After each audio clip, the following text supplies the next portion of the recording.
السلام علیکم ورحمۃ اللہ وبرکاتہ۔ آج میں آپ کو ابن دوران ملک زادہ حمیر اور اس کے بیٹے ابرہہ کے جو بیٹا مسروق ہے اس کی وفات کی بات بتاتی ہوں۔ بے حوالہ تاریخ بتایا گیا کہ جب سیف ذی یزن تخت شاہی پر بیٹھا، قبائل و عرب کے واسطے تہنیت کے اس کے پاس جاتے، وہ سب پر نوازش کرتا تھا، اور قوم قریش میں عبدالمطلب چونکہ محافظ بیت اللہ کے تھے اور اللہ تعالیٰ نے ان کو عرب کے درمیان معزز کیا تھا، وہ بھی سیف ذی یزن کی تہنیت کو گئے۔ بعد حمد و ثنا اللہ تعالیٰ کے اور ادائے آداب و شاہی کے کہا، میں آپ کی تہنیت کو آیا ہوں۔ یہ سن کر اس نے کہا، تم کون ہو، کس قوم سے تمہارا تعلق ہے اور تمہارا کیا نام ہے؟ یہ سن کر کہا، میرا نام عبدالمطلب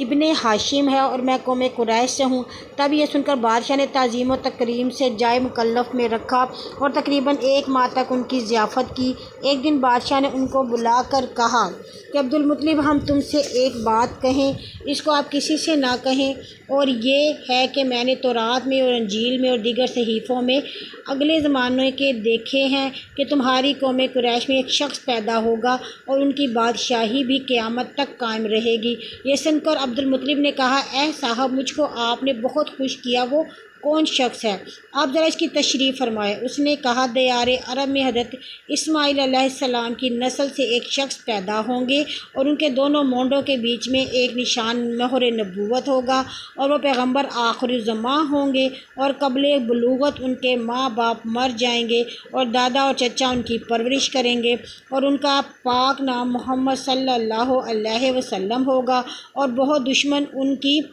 در پہ ہوں گے، مگر اللہ کے فضل سے کوئی ان کا کچھ نہیں بگاڑ سکے گا۔ اللہ تعالیٰ ان کو دشمن کے مکر و فریب سے محفوظ رکھیں گے اور ان پر ایک نئی آسمانی کتاب قرآن مجید نازل کرے گا، اور ان کے اصحاب اور امت سب اولیاء بزرگ ہوں گے، اور ان کے تمام دشمن ذلیل و خوار ہوں گے، اور روئے زمین کی تمام مخلوقات ان کا دین محمدی قبول کرے گی، اور سب کے سب اللہ پرست ہوں گے،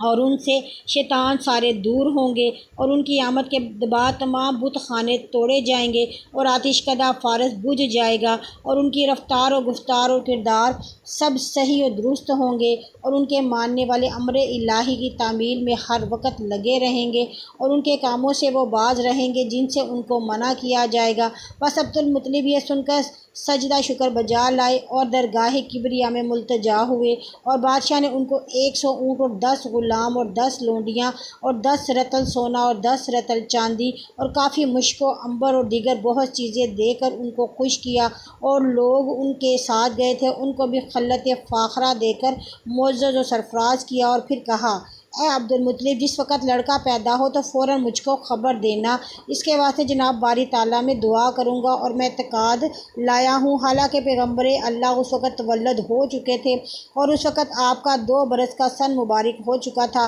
عبدالمطلب یہ سب کسی سے ظاہر نہ کرتے تھے اور اس بادشاہ سے بھی نہیں کیا، بلکہ اس سے بھی چھپا کر رکھا تھا، اور اپنے مکان میں مکہ میں واپس آ گئے۔ ایک روایت میں عبدالمطلب کی کئی بیٹیاں تھیں، سب سے فرزند تولد ہوئے۔ آخر عمر